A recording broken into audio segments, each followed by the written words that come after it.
సామ్రాజ్యవాదము. ఈ సామ్రాజ్యవాదము అనే పదము క్రీస్తు శకము 19వ శతాబ్దం మధ్యకాలంలో కొత్తగా ఏర్పడింది. క్రీస్తు శకము 1870 తర్వాత కాలము ప్రపంచ చరిత్రలో సామ్రాజ్యవాద యుగంగా వెలుగులోకి రావడం అనేది జరిగింది. అయితే మనకు ఏ కాలము సామ్రాజ్యవాద యుగంగా వెలుగులోకి వచ్చింది? 1870 తర్వాత కాలము సామ్రాజ్యవాద యుగంగా వచ్చింది. 1870 అంటే ఏ శతాబ్దం అవుతుంది? మనకు ఆటోమేటికల్గా అది 19వ శతాబ్దం కావడం అనేది జరుగుతుంది. లెనిన్ సామ్రాజ్యవాదాన్ని పెట్టుబడిదారి విధానానికి చెందిన అత్యున్నత దశగా భావించాడు. లెనిన్ సామ్రాజ్యవాదాన్ని పెట్టుబడిదారి విధానానికి చెందిన అత్యున్నత దశగా భావించాడు. ఎగ్జామ్లో అడిగే క్వశ్చన్ విధానం, సామ్రాజ్యవాదాన్ని పెట్టుబడిదారి విధానానికి చెందిన అత్యున్నత దశగా భావించిన వ్యక్తి ఎవరు? లెనిన్ అన్నాడు. తర్వాత గ్రేట్ బ్రిటన్, ఇంగ్లాండ్ దేశం, బ్రిటన్ దేశం, గ్రేట్ బ్రిటన్ 1783 సంవత్సరంలో తన 13 అమెరికా వలసలను కోల్పోయింది. ఇక్కడ మనకి ఎగ్జామ్లో క్వశ్చన్ అడుగుతారంటే ఇంగ్లాండు దేశము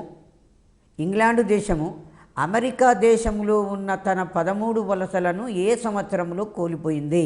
1783 సంవత్సరంలో కోల్పోయింది. మళ్ళీ క్వశ్చన్ అడిగే విధానము, ఏ దేశము అమెరికాలో ఉన్న తన 13 వలసలను కోల్పోయింది? ఇయర్ అడగకుండా ఏం అడగకుండా దేశం పేరు అడుగుతాడు. ఇంగ్లాండు దేశము అమెరికా దేశంలో ఉన్న తన 13 వలసలను కోల్పోయింది.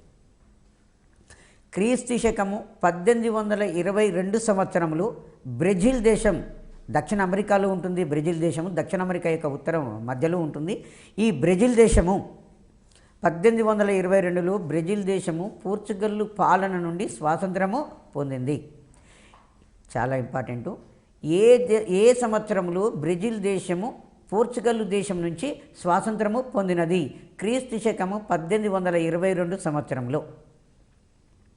వలస రాజ్య విస్తరణలో ఏర్పడిన శత్రుత్వాన్ని సామ్రాజ్యవాదంగా పేర్కొనడం అనేది జరిగింది. వలస రాజ్య విస్తరణలో ఏర్పడిన శత్రుత్వాన్ని సామ్రాజ్యవాదంగా పేర్కొనడం అనేది జరిగింది.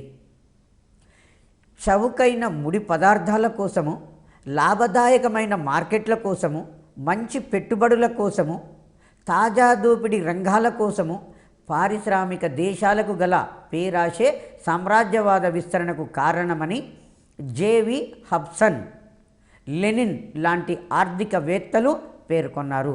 దీని ఒకసారి చూడండి కొటేషన్. చవక అయిన ముడి పదార్థాల కోసం, లాభదాయకమైన మంచి మార్కెట్ల కోసము, మంచి పెట్టుబడుల కోసము, తాజా దోపిడీ రంగాల కోసము పారిశ్రామిక దేశాలకు గల పేరాశే వలస రాజ్య విస్తరణకు కారణమని జేవి హబ్సన్, లెనిన్ లాంటి ఆర్థికవేత్తలు పేర్కొనడం అనేది జరిగింది. వెనుకబడిన ప్రజలకు నాగరికత నేర్పడము స్వేచ్ఛ జాతీయుల బాధ్యత అని వాళ్ళు చెప్పుకోవడం అనేది జరిగింది.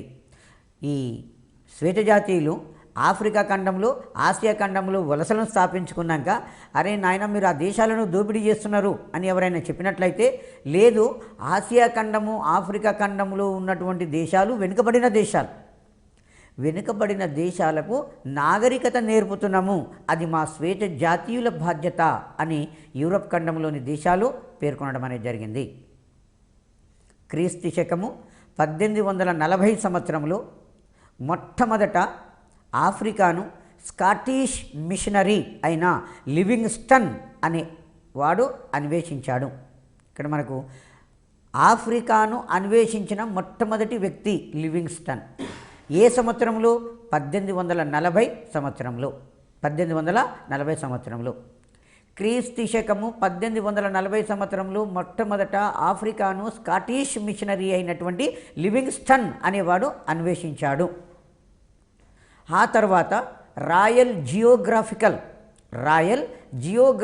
సొసైటీ కామెరాన్ అనే అన్వేషకుని ఆఫ్రికాకు పంపడం అనేది జరిగింది. కామెరాన్ అనే అన్వేషకుని ఆఫ్రికాకు పంపింది ఎవరు? Royal geographical society. ఆఫ్రికా ఖండంలోకి మొట్టమొదట పోయిన వ్యక్తి ఎవరు? లివింగ్స్టన్. సెకండ్ పర్సన్ ఎవరు? కామెరాన్ అనే వ్యక్తి పంపడం అనేది జరిగింది. లివింగ్స్టన్ అనే వ్యక్తి టాంగానికా నియస్సా ప్రాంతాలను కనుగొన్నాడు. లివింగ్స్టన్ టాంగానికా నియస్సా ప్రాంతాలను కనుగొన్నాడు. కామెరూన్ కాంగోను కనుగొన్నాడు. కాంగోను ఎవరు కనుగొన్నారు? కామెరూన్. టాంగానికా నియస్సా ప్రాంతాలను ఎవరు కనుగొన్నారు? లివింగ్స్టన్ కనుగొన్నాడు. ఆఫ్రికా అన్వేషణ సమస్యలను చర్చించడానికి బెల్జియం రాజు లియోపోల్డ్ II 1878 సంవత్సరంలో యూరప్ రాజ్యాల సదస్సును ఏర్పాటు చేశాడు. ఆఫ్రికా అన్వేషణ సమస్యలను గురించి చర్చించడానికి బెల్జియం రాజు లియోపోల్డ్ II అనే అతను క్రీస్తు శకం 1878లో యూరప్ రాజ్యాల సదస్సు అనే దానిని ఏర్పాటు చేశాడు. యూరప్ రాజ్యాల సదస్సు అనే దాన్ని ఏర్పాటు చేశాడు. లియోపోల్డ్ II 1879 సంవత్సరంలో స్టాన్లీ అనే వ్యక్తిని ఆఫ్రికా అన్వేషణ కొరకు పంపుతాడు. లియోపోల్డ్ II అనే రాజు క్రీస్తు శకము 1879లో స్టాన్లీ అనే వ్యక్తిని ఆఫ్రికాకు పంపడం అనేది జరిగింది. ఎందుకంటే దాని గురించి అన్వేషణ చేయడానికి పంపాడు. ఈ స్టాన్లీ అనే వ్యక్తి ఆఫ్రికా దేశానికి పోయి 1879 నుంచి 1884 సంవత్సరాల మధ్యకాలంలో ఆఫ్రికా దేశంలో ఉన్నటువంటి స్థానిక నాయకులతోటి కొన్ని వందల ఒప్పందాలు చేసుకోవడం అనేది జరిగింది. మనకి ఎగ్జాంపుల్ అడిగే క్వశ్చన్, లియోపోల్డ్ II ఆఫ్రికాకు పంపిన వ్యక్తి ఎవరు? స్టాన్లీ అనే వ్యక్తిని పంపాడు. బెల్జియం రాజు లియోపోల్డ్ II కాంగో సార్వభౌముడు అనే బిరుదు పొందాడు. కాంగో సార్వభౌముడు అనే బిరుదు కలిగిన వ్యక్తి ఎవరు? బెల్జియం రాజు లియోపోల్డ్ II. బ్రిటిష్ వారు నైలు యుద్ధంలో నెపోలియన్ ఓడించి ఈజిప్ట్ అనే ప్రాంతాన్ని ఆక్రమించారు. ఈజిప్ట్ అనే ప్రాంతాన్ని ఆక్రమించుకోవడం అనేది జరిగింది. నైలు యుద్ధము ఎవరెవరి మధ్య జరిగింది? ఇంగ్లాండ్కు నెపోలియన్కు మధ్యన జరిగింది. ఈ యుద్ధంలో నెపోలియన్ బోనపార్టే ఓటమి చెందాడు. ఈజిప్ట్ దేశాన్ని ఎవరు ఆక్రమించారు? బ్రిటిష్ వారు ఆక్రమించడం అనేది జరిగింది. ఈ విధంగా ఈజిప్ట్ దేశము బ్రిటిష్ వారి చేతుల్లోకి పోయింది. క్రీస్తు శకము 18వ శతాబ్దంలో ఈజిప్టు పాలకుడు మహమ్మద్ అలీ బ్రిటిష్ వారిని ధిక్కరించి స్వాతంత్రం ప్రకటించుకున్నాడు. క్రీస్తు శకము 18వ శతాబ్దంలో ఈజిప్టును పరిపాలించే మహమ్మద్ అలీ అనే వ్యక్తి బ్రిటిష్ వారిని ధిక్కరించి స్వాతంత్రాన్ని ప్రకటించుకున్నాడు. 1863 సంవత్సరంలో మహమ్మద్ అలీ మనమడు ఇస్మాయిల్ పాషా అధికారంలోకి వచ్చాడు. ఇస్మాయిల్ పాషా అనేవాడు అధికారంలోకి రావడం అనేది జరిగింది. ఈ ఇస్మాయిల్ పాషా కొంచెము దుబారా కలిగినటువంటి వ్యక్తి. ఇస్మాయిల్ పాషా కొంత దుబారా కలిగినటువంటి వ్యక్తిగా చెప్పుకోవచ్చు. ఇక్కడ ఈజిప్టు దేశం గుండా మధ్యధరా సముద్రాన్ని ఎర్ర సముద్రాన్ని కలుపుతూ సూయజ్ కాలువ తెరవబడింది. ఏ రెండు సముద్రాలను కలుపుతూ? మధ్యధరా సముద్రము, ఎర్ర సముద్రాన్ని కలుపుతూ ఈజిప్టు భూభాగం గుండా సూయజ్ కాలువ తెరవబడింది. సూయజ్ కాలువలో ఇంగ్లాండ్ దేశానికి, ఫ్రాన్స్ దేశానికి, ఈజిప్టు దేశానికి హక్కులు ఉండేవి. ఈజిప్టు దేశానికి హక్కులు అనేవి ఉన్నవి. ఇస్మాయిల్ పాషా బాగా దుబారా ఖర్చు చేయడం వలన రాజ్యం యొక్క ఆర్థిక స్థితి దృష్ట్యా సూయజ్ కాలువలో ఈజిప్టు దేశానికి ఉన్నటువంటి హక్కులను ఇంగ్లాండ్ దేశానికి విక్రయించుకోవడం అనేది జరిగింది. మనకి ఎగ్జాంపుల్ అడుగుతాడు, సూయజ్ కాలువ వలన ఉపయోగం ఏమిటి? సూయజ్ కాలువ త్రవ్వడం వలన, సూయజ్ కాలువ 1869లో వ్యాపారం కొరకు త్రవ్వబడింది. మరి సూయజ్ కాలువ వలన ఉపయోగం ఏంది అంటే, ఇంతకుముందు ఇంగ్లాండ్ దేశం వాళ్ళు ఇంగ్లాండ్ దేశం నుంచి బయలుదేరి అట్లాంటిక్ మహాసముద్రం ప్రయాణం చేసుకుంటూ ఆఫ్రికా ఖండం యొక్క చివరి ప్రాంతం నుంచి భారతదేశానికి వచ్చేవాళ్ళు. ఇది చాలా లాంగ్ టైం తీసుకునేది. ఇప్పుడేమైంది? ఇంగ్లాండ్ దేశం నుంచి బయలుదేరి మధ్యధరా సముద్రంలోకి వచ్చేసి సూయజ్ కాలువ గుండా ఎర్ర సముద్రంలోకి వచ్చి భారతదేశానికి రావడము సులభమైపోయింది.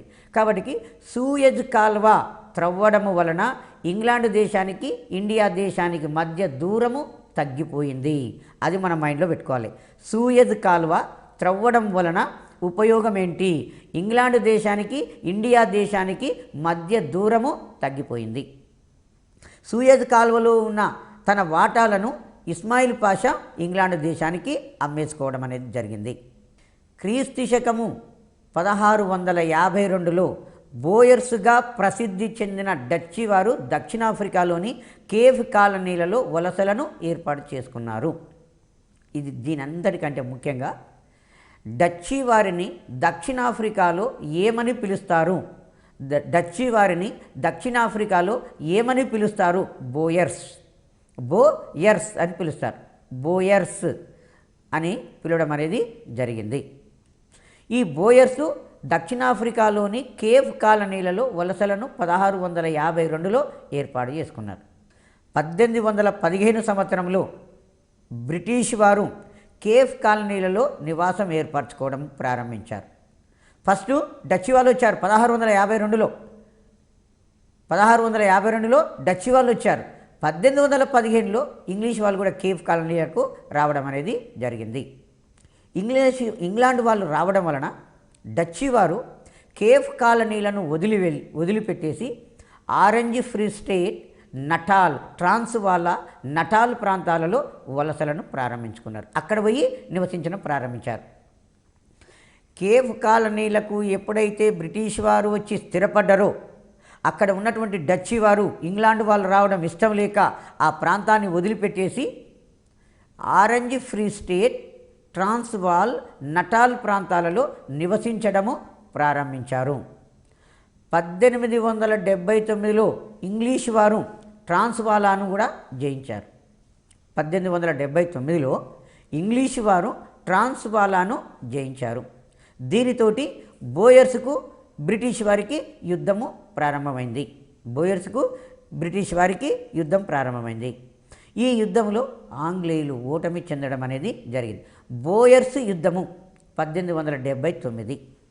ఎవరు విజేత? బోయర్సు విజేత. బోయర్స్గా ప్రసిద్ధి చెందిన వాళ్ళు ఎవరు? డచ్చి వాళ్ళు. ఎక్కడ? దక్షిణాఫ్రికాలో స్థిరపడ్డ డచ్చి దేశస్తులను బోయర్సు అంటాం. తదంతరము క్రీస్తు శకము 1881 సంవత్సరంలో ట్రాన్స్వాలాలో బంగారు గనులు కనుగొనబడినవి. ఇంతకుముందు బోయర్స్కు డచ్చి వారికి ట్రాన్స్వాలాలో యుద్ధం జరిగి ఇంగ్లీష్ వాళ్ళు ఓటమి చెంది ట్రాన్స్వాలాను వదిలి వెళ్ళిపోవడం అనేది జరిగింది. ఆ తదనంతరము 1881లో ట్రాన్స్వాలాలో ఒక బంగారు గని కనుగొనబడింది. ఇమీడియట్లీ బ్రిటిష్ వారు ఆ ట్రాన్స్వాలాలకు వచ్చి స్థిరపడ్డారు. మళ్ళీ ఎమ్మడే ట్రాన్స్వాలాకు వచ్చి అక్కడ స్థిరపడడం అనేది జరిగింది. ట్రాన్స్వాలాలో స్థిరపడిన వాళ్ళు ఎవరు? డచ్చి వాళ్ళు. ఆ డచ్చి వాళ్ళని ఏమంటామంటే లోకలు అని చెప్పేస్తాం. ఈ ఇంగ్లీష్ వారిని లేటుగా వచ్చి స్థిరపడ్డారు కదా, అవుట్ ల్యాండర్స్ అంటాం. ఔటర్ ల్యాండర్సు అని పిలుస్తాం. ఔటర్ ల్యాండర్సు నాన్ లోకలు అని అర్థం. ఎవరు? ఇంగ్లీష్ వాళ్ళు. ఏ దేశంలో? ట్రాన్స్వాలాలో ఇంగ్లీష్ వారు నాన్ లోకల్. కారణము అక్కడ బంగారు గని కనుగొనడం వలన. ఆంగ్లేయులకు ఔటర్ ల్యాండ్ వారికి సెసిల్ రోడ్స్ అనేవాడు నాయకత్వం వహించడం అనేది జరిగింది. ఈ సెసిల్ రోడ్స్ అనేవాడు ఆక్స్ఫర్డ్ విశ్వవిద్యాలయంలో చదువుకొని బంగారు గనులలో పనిచేయడానికి ట్రాన్స్వాలాకు వచ్చాడు. అక్కడ దక్షిణాఫ్రికాలో బ్రిటిష్ సామ్రాజ్యాన్ని స్థాపించాలని సెసిల్ రోడ్స్ భావించడం అనేది జరిగింది. సెసిల్ రోడ్స్ పేరు మీదుగా రొడీషియా అనే దేశము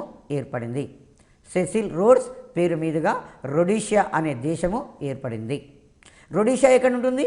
దక్షిణ అమెరికాలో ఉంటుంది రొడీషియా. ఈ రొడీషియా రెండుగా విడిపోతుంది. ఉత్తర రొడీషియా జాంబియా, దక్షిణ రొడీషియా జింబాబ్వే అవుతుంది. మళ్ళీ రొడీషియా అనే దేశము ఎవరి పేరు మీదుగా ఏర్పడింది? సెసిల్ రోడ్స్ పేరు మీదుగా రొడీషియా అనే దేశం ఏర్పడింది. ఈ రొడీషియా రెండు భాగాలుగా చీలిపోయి ఉత్తర రొడీషియా జాంబియా, దక్షిణ రొడీషియా జింబాబ్వేగా ఏర్పడుతూ ఉంది. ఉత్తర రొడీషియా జాంబియా, దక్షిణ రొడీషియా జింబాబ్వే.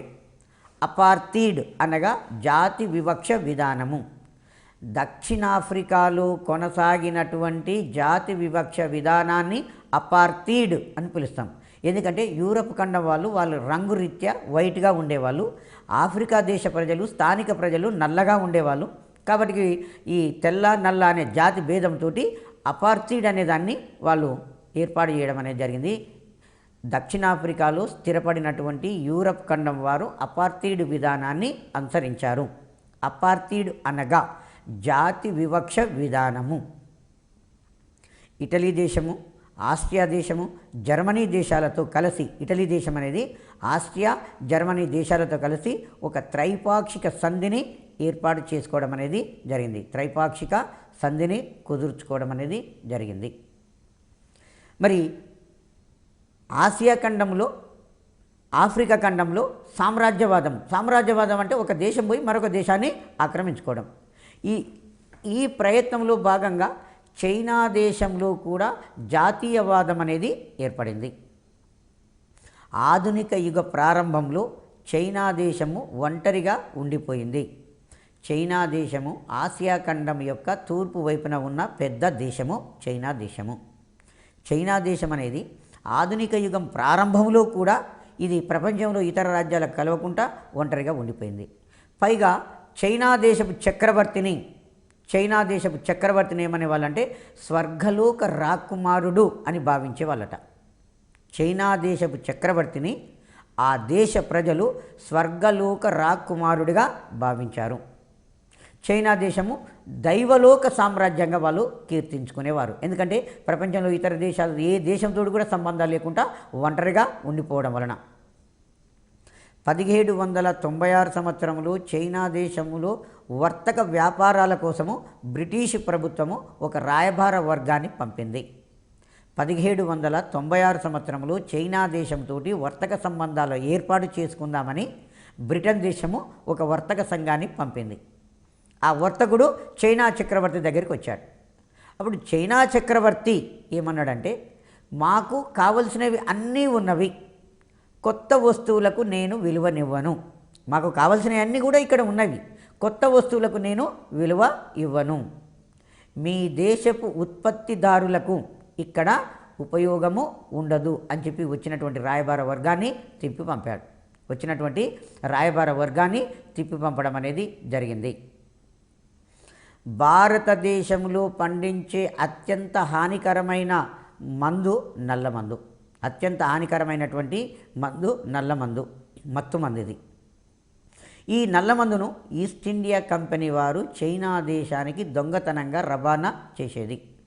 ఈ నల్లమందును ఈస్ట్ ఇండియా కంపెనీ మన భారతదేశం నుండి చైనా దేశానికి దొంగతనంగా రవాణా చేసేది. ఎందుకంటే సరిహద్దులలో కస్టమ్స్ అధికారులు ఉంటారు, కానీ కస్టమ్స్ అధికారుల యొక్క కళ్ళు గప్పి లేకపోతే కస్టమ్స్ అధికారులకు లంచాలు ఇచ్చేసి దొంగతనంగా నల్లమందును చైనా దేశానికి పంపడం అనేది జరిగింది. సో ఈ నల్లమందుకు చైనా దేశ ప్రజలు బానిసలైపోయారు. చైనా దేశ ప్రజలు బానిసలు కావడం వల్ల అది తమ ఆరోగ్యము దెబ్బతినిపోవడం అనేది జరిగింది. కాబట్టి ఇమీడియట్లీ చైనా ప్రభుత్వం ఏం చేసింది, ఈ నల్లమందు వ్యాపారాన్ని మేము నిషేధిస్తున్నాము అని చెప్పి ఎవరు కూడా మా దేశంలోకి నల్లమందును తీసుకురావడానికి వీలు లేదు, ఎవరు కూడా ఉపయోగించకూడదని చైనా దేశము ఒక హుకుం జారీ చేసింది. అయినప్పటికీ కూడా యథేచ్ఛగా నల్లమందు పెట్టెలనేవి చైనా దేశానికి పుంకాలుగా వెళ్ళడం అనేది జరిగింది. తప్పనిసరి పరిస్థితులలో చైనా ప్రభుత్వము ఇంగ్లాండ్ తోటి నల్లమందు యుద్ధాలు చేసింది. నల్లమందు యుద్ధాలు ఏ దేశాల మధ్య జరిగినవి? చైనా దేశానికి ఇంగ్లాండ్ దేశానికి మధ్యన నల్లమందు యుద్ధాలు జరిగినవి. మొత్తం 2 జరిగినవి. మొదటి నల్లమందు యుద్ధము క్రీస్తు శకము 1839 నుంచి 1842 వరకు జరిగింది. మొదటి నల్లమందు యుద్ధము క్రీస్తు శకము 1839 నుంచి 1842 వరకు మొదటి నల్లమందు యుద్ధం జరిగింది. ఇంగ్లాండ్ వర్సెస్ చైనా దేశాల మధ్యన జరిగింది. ఈ యుద్ధంలో చైనా దేశము ఓటమి చెంది నాన్కింగ్ సంధి చేసుకున్నది. నాన్కింగ్ సంధితోటి మొదటి నల్లమందు యుద్ధము ముగిసింది. మొదటి నల్లమందు యుద్ధంలో విజేత బ్రిటిష్ వారు, చైనా దేశము ఓటమి చెందింది. రెండవ నల్లమందు యుద్ధము క్రీస్తు శకము 1857-58 సంవత్సరాల మధ్య కాలంలో జరిగింది. రెండవ నల్లమందు యుద్ధము క్రీస్తు శకము 1857-1858 సంవత్సరాల మధ్య రెండవ నల్లమందు యుద్ధము జరిగింది. ఈ యుద్ధంలో కూడా చైనా దేశము ఓటమి చెందింది. టియాన్టిట్స్ యాన్ అనే సంధిని చేసుకున్నది. టిఎం టిడ్స్ యాన్ అనే సంధితోటి యుద్ధం అనేది ముగుస్తుంది.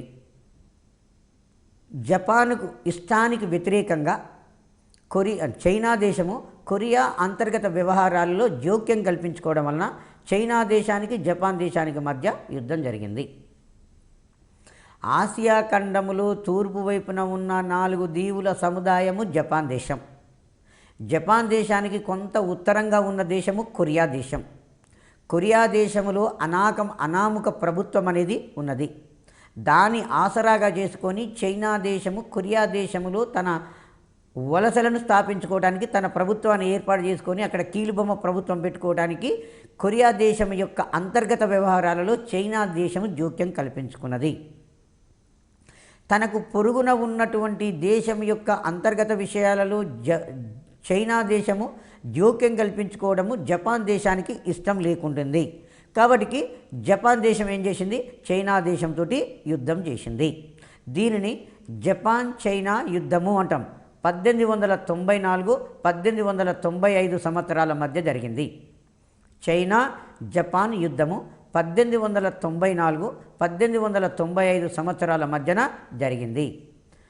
ఈ యుద్ధంలో చైనా దేశము ఓడి సంధి చేసుకోవడం అనేది జరిగింది. ఈ చైనా దేశంలో స్వప్రయోజనాలు ఆశించినటువంటి రష్యా దేశము, ఫ్రాన్స్ దేశము, జర్మనీ దేశాలు చైనా దేశానికి అండగా నిలబడ్డాయి. అయినప్పటికీ కూడా చైనా దేశము ఓటమి చెందడం అనేది జరిగింది. తదంతరము ఈ రష్యా దేశము, ఫ్రాన్స్ దేశము, జర్మనీ దేశాలు చైనాకు అండగా నిలబడ్డాయి కదా. ఈ యుద్ధం తర్వాత చైనా దేశాన్ని వాటాలుగా పంచుకున్నాయి.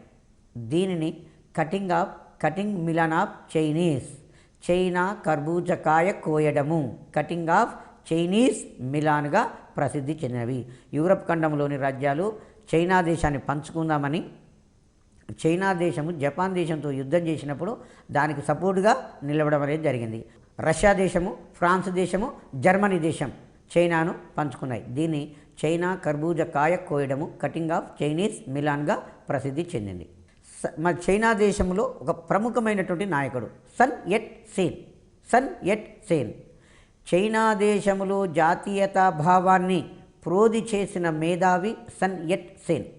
చైనా దేశ ప్రజలలో జాతీయతా భావాన్ని రగులు కొలిపినటువంటి మేధావి సన్ యట్ సేన్. సిద్ధాంతకర్త, ప్రజానాయకుడు, చైనా పితామహుడు అని కూడా అంటారు ఈయనను. చైనా దేశపు పితామహుడు సన్ యట్ సేన్. పైగా చైనా దేశం యొక్క సిద్ధాంతకర్త, చైనా దేశం యొక్క ప్రజానాయకుడు సన్ యట్ సేన్.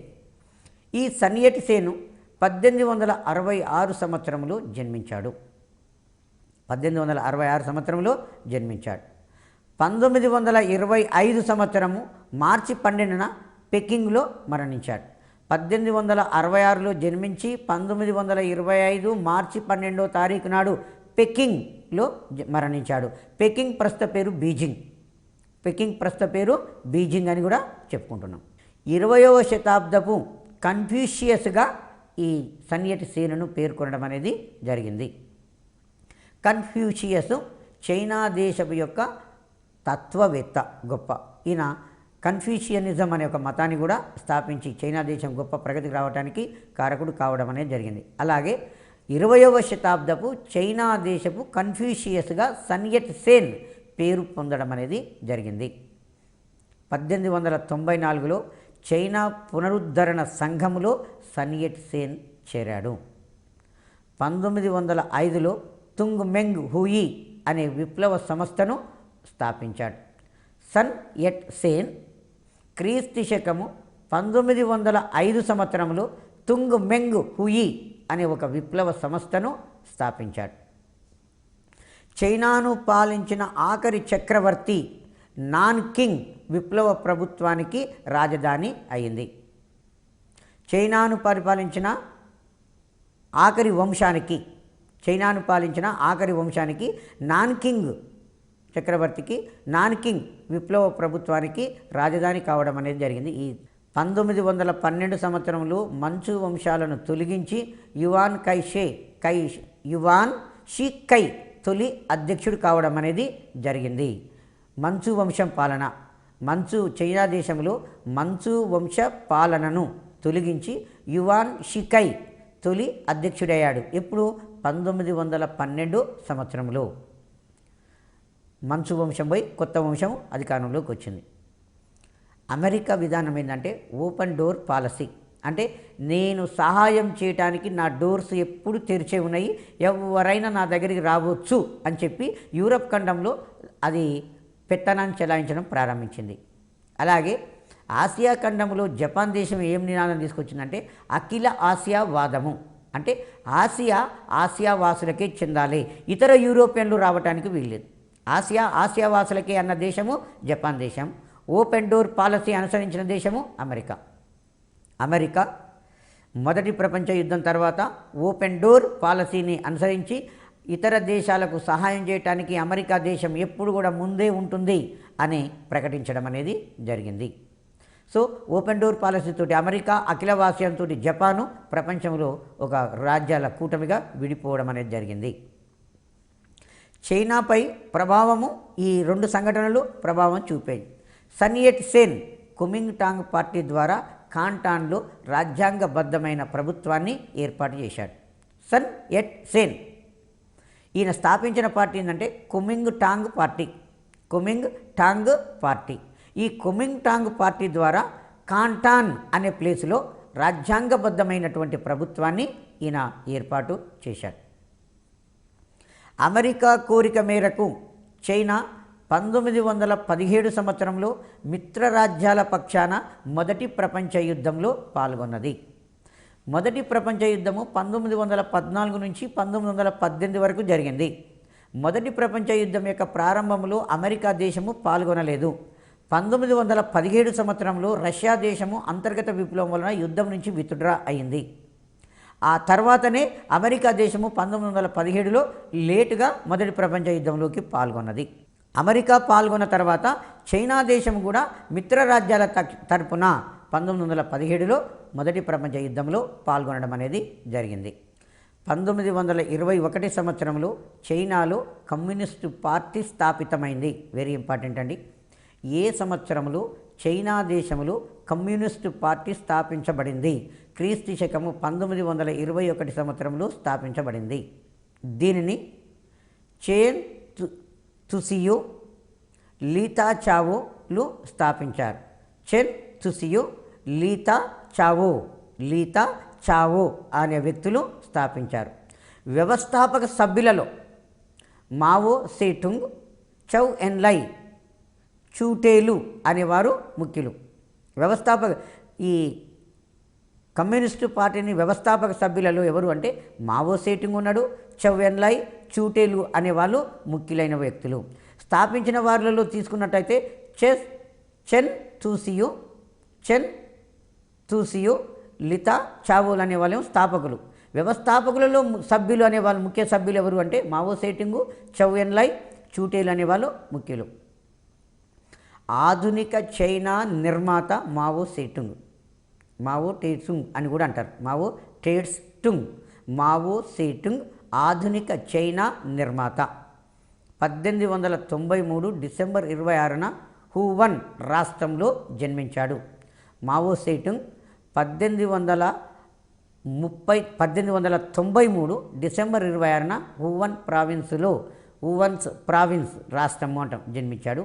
విద్యార్థిగా ఉన్నప్పుడు ఈ స్టడీ ఆఫ్ ఫిజికల్ కల్చర్ అనే వ్యాసం ప్రచురించాడు. ఈ బిట్టు గత ప్రీవియస్ ఎగ్జామ్లో అడిగాడు. ఏ స్టడీ ఆఫ్ ఫిజికల్ కల్చర్ అనే గ్రంథాన్ని రచించింది ఎవరు? మావో సేటుంగ్. ప్రీవియస్ ఎగ్జామ్లో వచ్చినటువంటి బిట్టు. 1934 సంవత్సరంలో మావో సేటుంగు తన ఎర్ర సైన్యంతో చారిత్రాత్మకమైనటువంటి లాంగ్ మార్చ్ అనే దానిని నిర్వహించాడు. చైనా దేశంలో లాంగ్ మార్చ్ అంటే వాకింగ్, లాంగ్ మార్చ్ను ఎవరు నిర్వహించారు? మావో సేటుంగ్ అనేట ఆయన నిర్వహించాడు. ఏ సంవత్సరంలో నిర్వహించబడింది? 1934 సంవత్సరంలో నిర్వహించబడింది. దాదాపుగా 10,000 కిలోమీటర్ల పాదయాత్ర జరిగింది. ఈ లాంగ్ మార్చిలో 10,000 కిలోమీటర్ల పాదయాత్ర జరిగింది. మావో సేటుంగు 1949 అక్టోబర్ 15న చైనాలో రిపబ్లిక్ ప్రభుత్వాన్ని ఏర్పాటు చేశాడు. దానికి ఈయనే అధ్యక్షుడయ్యాడు. చైనా దేశంలో కమ్యూనిస్ట్, చాలా ఇంపార్టెంట్ అండి, చైనా దేశంలో కమ్యూనిస్టు ప్రభుత్వము ఏ సంవత్సరంలో ఏర్పడింది? 1949 అక్టోబర్ 15న రిపబ్లిక్ ప్రభుత్వము ఏర్పడింది. కమ్యూనిస్టు పార్టీ ప్రభుత్వాన్ని ఏర్పాటు చేసింది. అధ్యక్షుడు ఎవరు? మావో సేటుంగ్. ప్రధానమంత్రి చౌ ఎన్ లై. చైనా దేశంలో రిపబ్లిక్ ప్రభుత్వము 1949 అక్టోబర్ 15న ఏర్పడింది. ఆ తర్వాత మావో సేటుంగ్ అనేట ఆయన 1976 సంవత్సరంలో మరణించాడు. 1976 సంవత్సరంలో మావో అనేట ఆయన మరణించాడు. తదనంతరము People's Republic of China, republic ప్రభుత్వం ఉన్నది కదా, ఆ రిపబ్లిక్ ప్రభుత్వం ఏమైందంటే పీపుల్స్ రిపబ్లిక్ ఆఫ్ చైనాగా అది రూపాంతరం చెందింది. ఎప్పుడు? 1949 అక్టోబరు 15. ఆ తదనంతరము 1798లో బ్రిటిష్ వారు సిలోనును ఆక్రమించారు.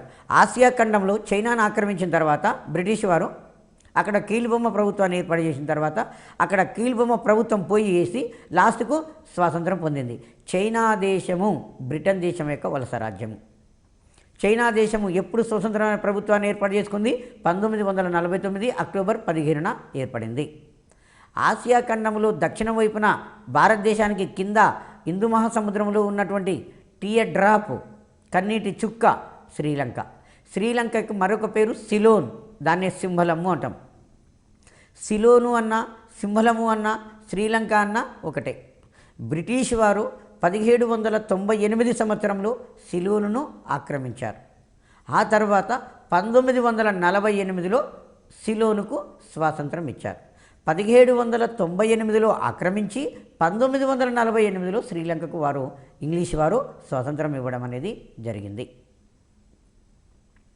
ఆ తర్వాత ఆసియా ఖండములో ఆగ్నేయ ఆసియా వైపునున్న వందలాది దీవుల సముదాయము ఇండోనేషియా. ఆసియా ఖండంలో ఆగ్నేయం వైపున ఉన్న వందలాది దీవుల సముదాయము ఇండోనేషియా. ఇండోనేషియాలో ప్రముఖమైనటువంటి దీవులు సుమత్రా, జావా, బాలి, సెలెబెస్లతో సహా వందలాది దీవులనేవి ఉన్నవి.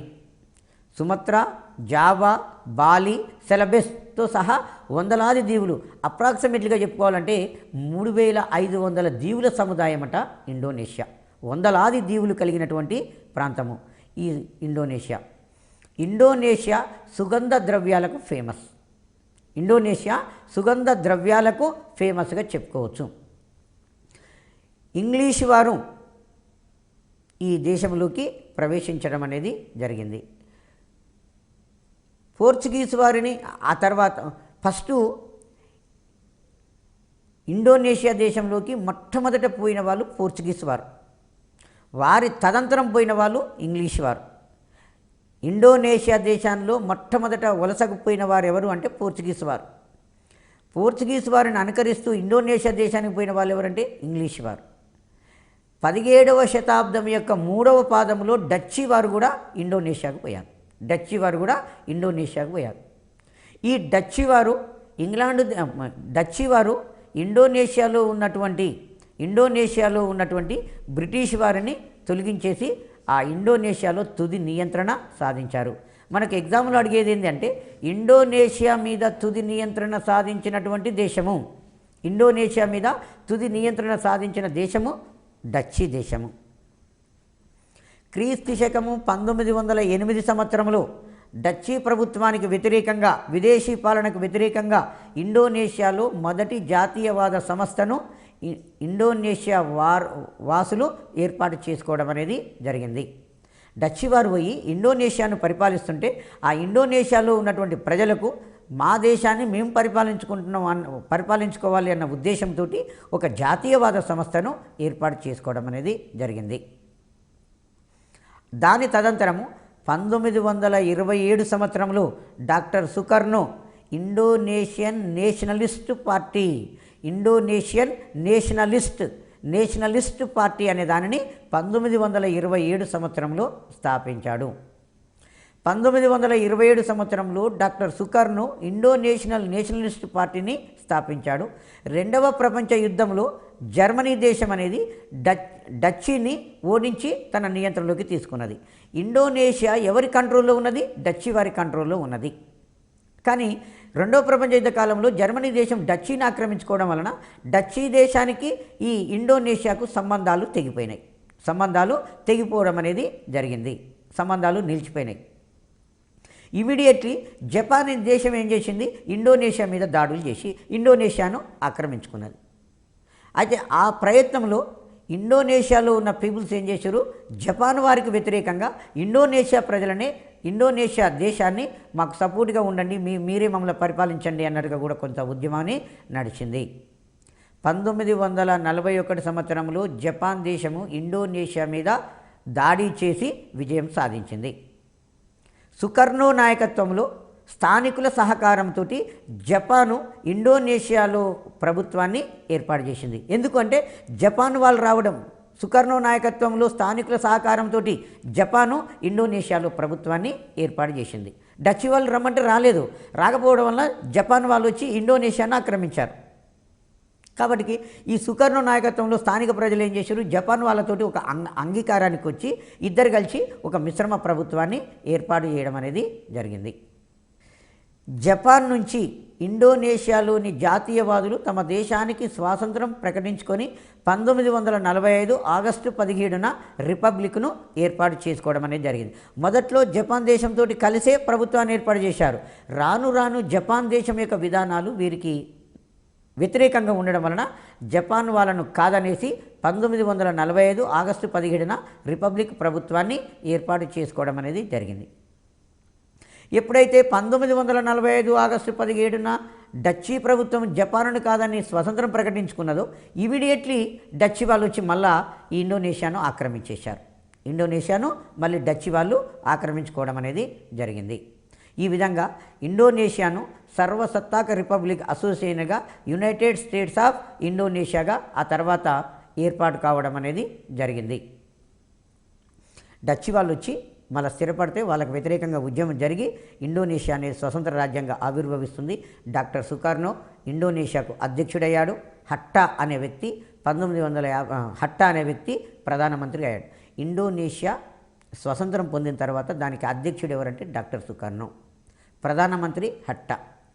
ఈ సమకాలీన ప్రపంచంలో మనకు మొదటి ప్రపంచ యుద్ధము దానికి కారణాలను అన్వేషించుకోవడం అనేది జరుగుతుంటుంది. ఈ మొదటి ప్రపంచ యుద్ధం జరగటానికి ముందున్నటువంటి ఒక సంఘటనలు ఆస్ట్రియా బోస్నియాల మధ్యన ఒక చిన్న సంఘటన ప్రారంభమైంది. ఇది ఆ తర్వాత మొదటి ప్రపంచ యుద్ధానికి దారి తీయడం అనేది జరుగుతుంది. ఒక బోస్నియన్ సెర్బు 1914 జూన్ 28న ఆస్ట్రియా రాజు ఫెర్డినాండు అతని భార్య సోఫియాను సెరయోవాలో హత్య చేశాడు. సెరయోవాలో హత్య చేయడం అనేది జరిగింది. ఒక బోస్నియన్ సెర్బు 1914 జూన్ 28న ఆస్ట్రియా యువరాజు ఫెర్డినాండు అతని భార్య సెరయోవాను బోస్నియన్ సెర్బ్ అనేవాడు సెరయోవాలో హత్య చేశాడు. ఇది మొదటి ప్రపంచ యుద్ధానికి తక్షణ కారణంగా చెప్పుకోవచ్చు. 1914 అయితే ఇమీడియట్లీ ఆస్ట్రియా దేశం ఏం చేసిందంటే ఈ బోస్నియా దేశానికి ఒక అల్టిమేటం ఇచ్చింది. మా రాజును చంపడానికి గల కారణాలను వివరిస్తూ 48 గంటల లోపల మీరు నాకు ఒక సమాధానాన్ని పంపాలి అని చెప్పి వాళ్ళు ఒక అల్టిమేటం ఇచ్చారు. అందులో భాగంగానే ఆ సెర్బియా ఇచ్చిన సమాధానం సంతృప్తికరంగా లేకపోవడం వలన 1914 జూలై 28న ఆస్ట్రియా సెర్బియాపై యుద్ధం ప్రకటించింది. ఇది మొదటి ప్రపంచ యుద్ధానికి తక్షణ కారణంగా చెప్పుకోవడం అనేది జరిగింది. ఆస్ట్రియా సెర్బియాల మధ్యన ప్రారంభమైన చిన్న యుద్ధము ప్రపంచ యుద్ధంగా మారింది. ఆస్ట్రియా సెర్బియాల మధ్యన ప్రారంభమైన చిన్న యుద్ధము ప్రపంచ యుద్ధంగా మారింది. జర్మనీ దేశం యొక్క నౌకాదళ శక్తిని పెంచుకోవడము ఆంగ్లేయులకు అశాంతికి కారణమైంది. జర్మనీ దేశం ఏం చేసింది అంటే జర్మనీ దేశము ఏం చేసిందంటే తన యొక్క నౌకాదళ శక్తిని పెంచుకున్నది. ఎందుకంటే జర్మనీ దేశము ఇంగ్లాండ్ దేశం దాదాపుగా యూరో ఖండంలో సమానంగానే ఉంటాయి. దానికి జర్మనీ దేశానికి నౌకా తీర ప్రాంతం లేదు, అయినప్పటికీ కూడా కొద్దిగానే ఉంటుంది తీర ప్రాంతం, అయినప్పటికీ కూడా నౌకాదళాన్ని పెంచుకుంది. అది ఇంగ్లాండ్ దేశానికి అశాంతికి కారణం కావడం అనేది జరిగింది. జర్మనీ దేశము 1879లో ఆస్ట్రియా హంగరీ దేశాలతో కలిపి ఒక ద్వంద్వ కూటమి అనే దాన్ని ఏర్పాటు చేసింది. జర్మనీ దేశము 1879లో ఆస్ట్రియా దేశము హంగరీ దేశంతో కలిపి ఒక ద్వంద్వ కూటమి అనే దానిని ఏర్పాటు చేసింది. దీనిలో 1882లో ఇటలీ దేశం కూడా చేరింది. అప్పుడు ఇదేమైంది? త్రిరాజ్య సంధి అంటున్నాం. ఎగ్జామ్లో అడిగే క్వశ్చన్ ఏంటంటే త్రిరాజ్య సంధిలోని దేశాలు Germany, Austria, Hungary. Austria Hungary అనేది ఒకటిగానే వస్తుంటుంది. Germany, Austria Hungary and Italy దేశం ఏమైంది? త్రిరాజ్య సంధి. త్రీ అంటే ఎన్ని?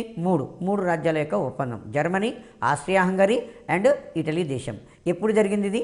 1882 సంవత్సరంలో జరిగింది. త్రిరాజ్య సంధిలోని ట్రిపుల్ అలయన్స్ అంటాం లోని దేశాలు జర్మనీ దేశము, ఆస్ట్రియా హంగరీ అండ్ ఇటలీ దేశం. దీనికి పోటీగా మిత్రకూటమి ట్రిపుల్ ఎంటెంటా అనేది ఏర్పడింది. మిత్రకూటమి ఫ్రాన్స్, రష్యా, ఇంగ్లాండ్ ఈ దేశాలు కలిపి మిత్రకూటమిగా ట్రిపుల్ ఎంటెంటాగా ఏర్పడ్డవి. యూరప్లో పారిశ్రామికీకరణ సాధించిన మొట్టమొదటి దేశము ఇంగ్లాండ్ దేశము, అదే బ్రిటన్ దేశము.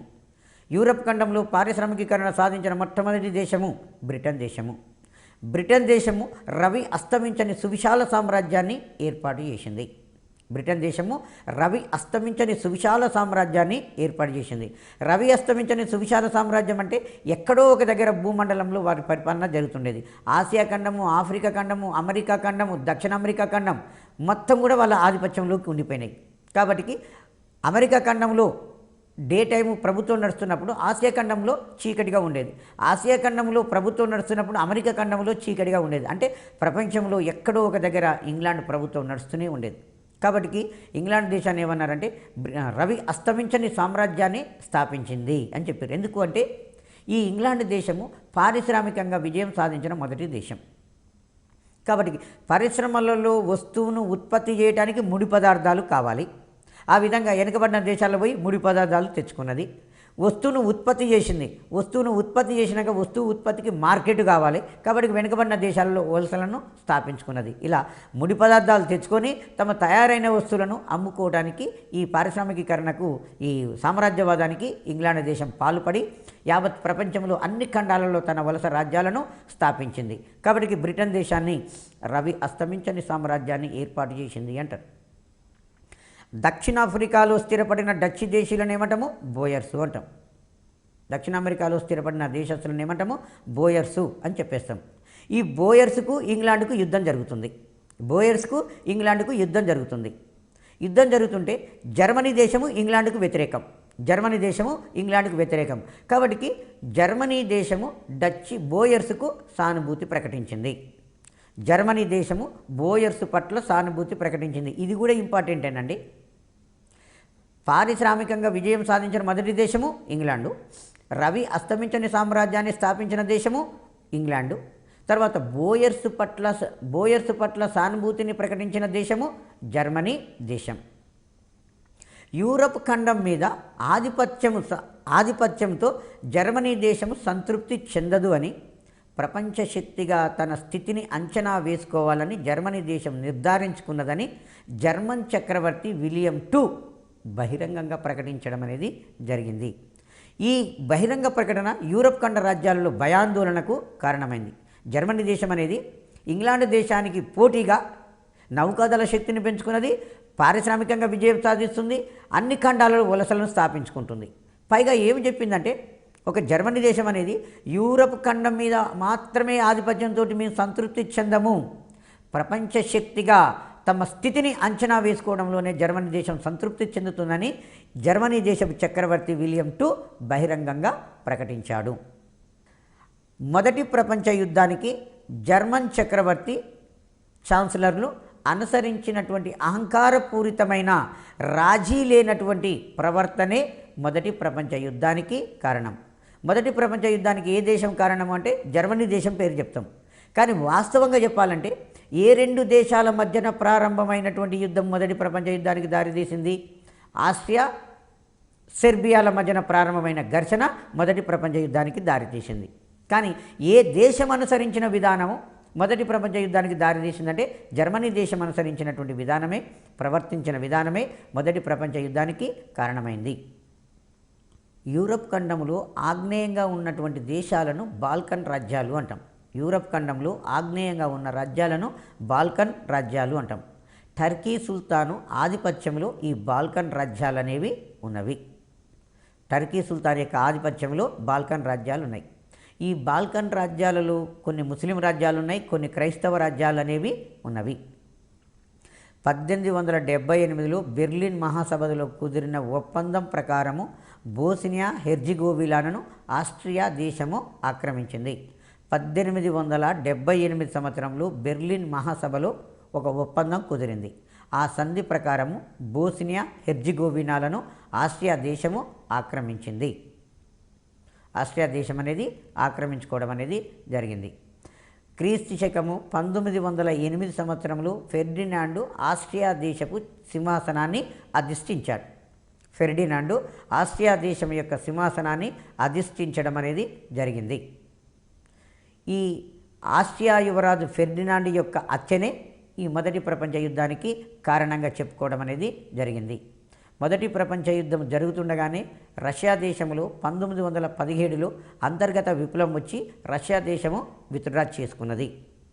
అదేవిధంగా ప్రారంభంలో ఇటలీ దేశము త్రిరాజ్య కూటమిలో ఉండి యుద్ధం జరుగుతుంటే మధ్యలో యుద్ధం నుంచి విత్డ్రా అయి మిత్రరాజ్యాల పక్షాన చేరింది.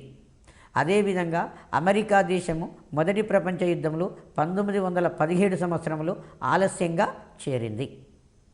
అమెరికా చేరిన తర్వాత మొదటి ప్రపంచ యుద్ధంలో మిత్రరాజ్యాలు విజయం సాధించినవి. త్రిరాజ్య కూటమి అక్షరాజ్యాలు అనేవి అవి ఓటమి చెందడం అనేది జరిగింది. ఈ విజేతలకు పరాజితులకు మధ్యన వర్సైల్స్ సంధి జరిగింది. విజేతలకు పరాజితులకు మధ్యన వర్సైల్స్ సంధి అనేది జరిగింది. దీంతో యుద్ధము ముగిసింది. ఆఫ్రికా అన్వేషణకు పోయినటువంటి మొట్టమొదటి స్కాటిష్ మిషనరీ లివింగ్స్టన్ టాంగానికా నియస్సా ప్రాంతాలను కనుగొన్నారు. తర్వాత జియోగ్రాఫికల్ సొసైటీ కామెరూన్ అనే వ్యక్తిని పంపి కాంగో దేశాన్ని కనుగొన్నారు. కాంగో సార్వభౌముడు అనే బిరుదు పొందిన రాజు ఎవరు? లియోపోల్డ్ II అనేట ఆయన కాంగో సార్వభౌముడు అనే బిరుదును పొందడం అనేది జరిగింది. ఈ ఆఫ్రికా అన్వేషణలో ముందంజ వేసిన దేశము కాంగో దేశము. కాంగో సార్వభౌముడు అనే బిరుదును బెల్జియం దేశం యొక్క రాజు లియోపోల్డ్ II పొందడం అనేది జరిగింది. బెల్జియం దేశపు రాజు. ఆ తర్వాత బ్రిటిష్ వారు ఏ సంవత్సరంలో శ్రీలంకను ఆక్రమించారు? 1798 సంవత్సరంలో శ్రీలంకను ఆక్రమించారు. శ్రీలంక ఏ సంవత్సరంలో స్వాతంత్రం పొందింది? 1948 సంవత్సరంలో శ్రీలంక స్వాతంత్రము పొందింది. 1948 సంవత్సరంలో శ్రీలంక అనేది స్వాతంత్రం పొందడం అనేది జరిగింది. ఆ తర్వాత చైనా దేశపు పితామహుడు అని మనం ఎవరిని అంటామంటే సన్యట్ సేన్ అనే వ్యక్తిని చైనా దేశపు పితామహుడు అని పిలవడం అనేది జరుగుతుంది. ఓపెన్ డోర్ విధానాన్ని అనుసరించిన దేశము అమెరికా దేశము. అఖిల ఆసియావాదం అనుసరించిన దేశము జపాన్ దేశము. అఖిల ఆసియావాదులకే అన్న దేశము జపాన్ దేశం. ఓపెన్ డోర్ అంటే సహాయం చేయడానికి ఎప్పుడు కూడా డోర్లు తెరిచే ఉన్నాయి, ఎవరైనా రావచ్చు నా దగ్గరికి అన్న విధానాన్ని అమెరికా దేశం అనేది అనుసరించడం అనేది జరిగింది. ఏ సంవత్సరంలో చైనా దేశంలో కమ్యూనిస్టు పార్టీ స్థాపించబడింది? 1921 సంవత్సరంలో కమ్యూనిస్టు పార్టీ అనేది స్థాపించబడింది. ఆ తర్వాత ఆధునిక చైనా నిర్మాతగా ఎవరిని పిలుస్తారు? మావో సేటుంగ్ను ఆధునిక చైనా నిర్మాతగా పిలుస్తారు. లాంగ్ మార్చ్ ఎవరు నిర్వహించారు? మావో సేటుంగ్ అనేట ఆయన లాంగ్ మార్చిని నిర్వహించాడు. లాంగ్ మార్చి ఏ సంవత్సరంలో నిర్వహించబడింది? 1934 సంవత్సరంలో లాంగ్ మార్చి నిర్వహించబడింది. మావో సేటుంగ్ రచించిన గ్రంథము ఏ స్టడీ ఆఫ్ ఫిజికల్ కల్చర్. ఇది ఇంపార్టెంట్, ప్రీవియస్ ఎగ్జామ్లో వచ్చింది. మావో సేటింగ్ రచించిన గ్రంథము. ఏ స్టడీ ఆఫ్ ఫిజికల్ కల్చర్ అనే గ్రంథము ఆయన రచించాడు. ఇండోనేషియా మీద ఏ దేశము తుది నియంత్రణ సాధించింది? డచ్చి దేశము తుది నియంత్రణ సాధించింది. డచ్చి దేశం అనేది ఇండోనేషియా మీద తుది నియంత్రణ సాధించింది. ఏ సంవత్సరంలో ఇండోనేషియా దేశము యుఎన్ఓలో సభ్యత్వం తీసుకుంది? 1950 సంవత్సరంలో యుఎన్ఓలో ఇండోనేషియా సభ్యత్వము తీసుకోవడం అనేది జరిగింది. ఆ తర్వాత ఇండోనేషియా ఏ సంవత్సరంలో రిపబ్లిక్గా ప్రకటించుకున్నది? 1945 ఆగస్టు 17న ఇండోనేషియా దేశము రిపబ్లిక్గా ప్రకటించుకోవడం అనేది జరిగింది. 1945లో ఇండోనేషియా మొట్టమొదటి అధ్యక్షుడు డాక్టర్ సుకర్ణో. ఇండోనేషియాకు మొట్టమొదటి ప్రధానమంత్రి హట్టా అనేవాడు మొట్టమొదటి ప్రధానమంత్రిగా చెప్పుకోవడం అనేది జరుగుతుంది. చైనా దేశానికి మొట్టమొదటి అధ్యక్షుడు మావో సేటుంగ్. చైనా దేశం ఏ సంవత్సరంలో పూర్తి రిపబ్లిక్గా ఏర్పడింది? 1949లో ఏర్పడింది. చైనా దేశం మొట్టమొదటి అధ్యక్షుడు మావో సేటుంగ్. చైనా దేశపు మొట్టమొదటి ప్రధానమంత్రి చౌ ఎన్ లై. చైనా దేశపు మొట్టమొదటి ప్రధానమంత్రిగా చెప్పుకోవచ్చు. ఆ తర్వాత మొదటి ప్రపంచ యుద్ధానికి తక్షణ కారణము ఆస్ట్రియా యువరాజు హత్య. ఆస్ట్రియా యువరాజు యొక్క హత్య. త్రిరాజ్య సంధిలోని దేశాలను గుర్తించుము. జర్మనీ దేశము, ఆస్ట్రియా హంగరీ, ఇటలీ దేశాలు త్రిరాజ్య సంధిలో ఉన్నటువంటి దేశాలు ఈ మూడు కూడా. ఆ తర్వాత ప్రపంచంలో మొదటిసారిగా పారిశ్రామికీకరణ ఏ దేశం సాధించింది? ఇంగ్లాండ్ దేశం సాధించింది. ప్రపంచంలో రవి అస్తమించని సామ్రాజ్యాన్ని ఏ దేశం స్థాపించింది? ఇంగ్లాండ్ దేశము స్థాపించింది. బోయర్స్ పట్ల సానుభూతిని ప్రకటించిన దేశము ఏది? జర్మనీ దేశం. బోయర్స్ పట్ల సానుభూతిని ప్రకటించిన దేశము జర్మనీ దేశము. ఈ జర్మనీ దేశం అనేది యూరప్ ఖండం మీద ఆధిపత్యం సాధించడంతో సంతృప్తి చెందదు. యావత్ ప్రపంచం మీద ఆధిపత్యం సాధించడమే దాని యొక్క ప్రధాన ఉద్దేశమని ప్రకటించినటువంటి జర్మనీ చక్రవర్తి ఎవరు అంటే లియోపోల్డ్ II అనేట ఆయన ప్రకటించడం అనేది జరిగింది. యూరప్ ఖండంలో ఆగ్నేయం వైపు ఉన్న రాజ్యాలను బాల్కన్ రాజ్యాలు అంటారు. ఈ బాల్కన్ రాజ్యాలు అనేది టర్కీ సుల్తాన్ యొక్క ఆధిపత్యంలో ఉన్నవి. ఫెర్డినాండ్ ఏ సంవత్సరంలో ఆసియా చక్రవర్తి అయిండు? 1908లో ఆసియా చక్రవర్తి కావడం అనేది జరిగింది. Okay, thank you.